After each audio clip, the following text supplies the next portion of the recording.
Hola, soy Milena, la profe de español.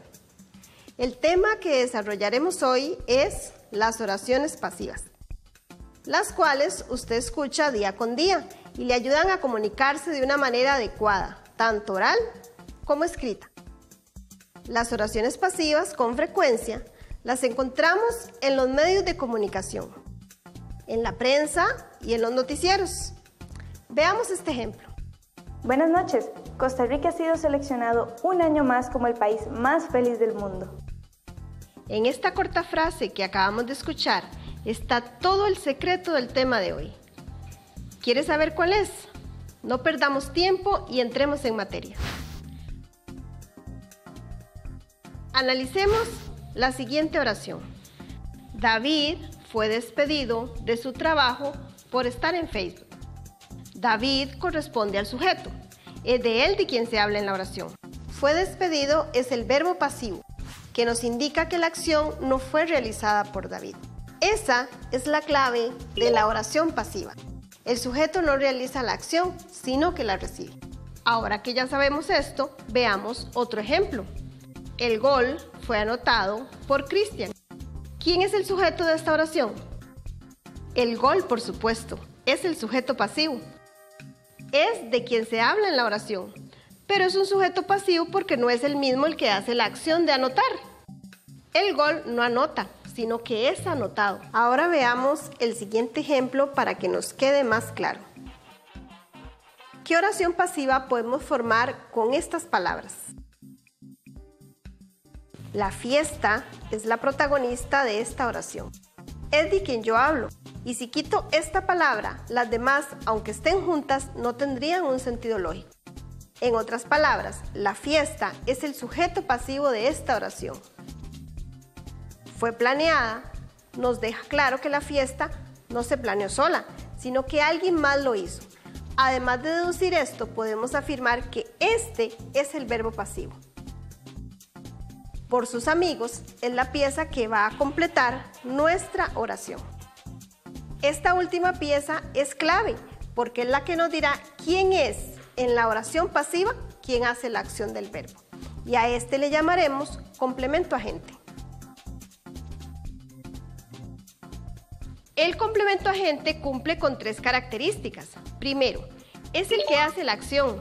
Segundo, lleva la preposición por y además responde a la pregunta ¿por quién? Profe, entonces todas las oraciones que llevan la preposición por siempre tienen complemento agente. Muy buena pregunta. Veamos este ejemplo. Mariana fue felicitada por su presentación. Mariana es el sujeto pasivo. Fue felicitada es el verbo pasivo. Y del resto de la oración debe extraerse el complemento. Analicemos por su presentación. ¿Se refiere a una acción? ¿Responde a la pregunta ¿por quién? No lo hace, ¿verdad? Entonces, esta oración no tiene complemento agente. Pero podemos modificarla y en este ejemplo crear una oración que sí tenga complemento agente.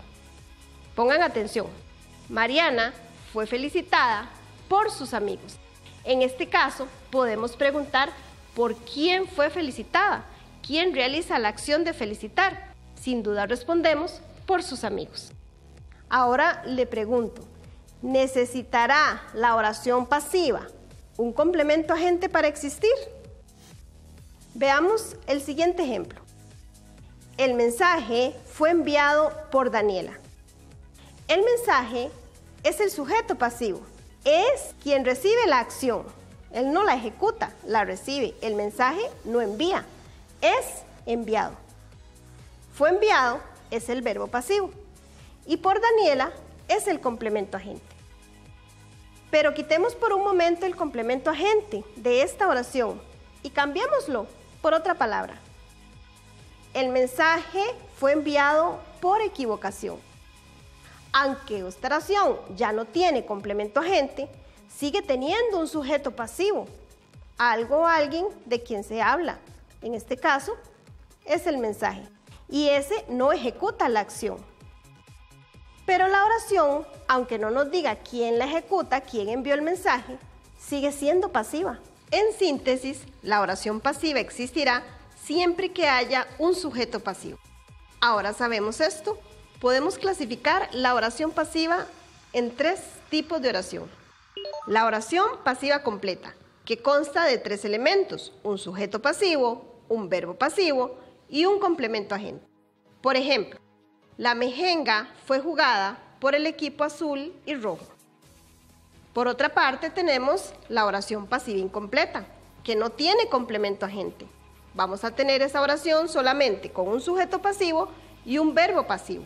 Por ejemplo, la mejenga fue jugada en la plaza del cole. Ahí no dice por quién. Pero tenemos una tercera clasificación y son las oraciones pasivas que no tienen verbo pasivo, sino activo, y sin embargo siguen siendo pasivas. ¿Cómo es eso posible? Porque cumplen con la característica fundamental de la oración pasiva. Tienen un sujeto pasivo. Veamos esta construcción. Aquí se construirá la nueva plaza. La nueva plaza es el sujeto pasivo. Ella no se construye, alguien tiene que construirla. Construirá es el verbo, pero es un verbo activo y está acompañado de la partícula se. Este tipo de oración que analizamos se llama oración pasiva con se. Y a partir de esta podemos completar las 3 clasificaciones de la oración pasiva. Para finalizar, recordemos los conceptos claves. En la oración pasiva, el sujeto no realiza la acción, sino que la recibe. La oración pasiva existirá siempre que haya un sujeto pasivo. Y las oraciones pasivas se dividen en 3 tipos. Las completas, que tienen el complemento agente, acompañado del sujeto y el verbo pasivo, por supuesto.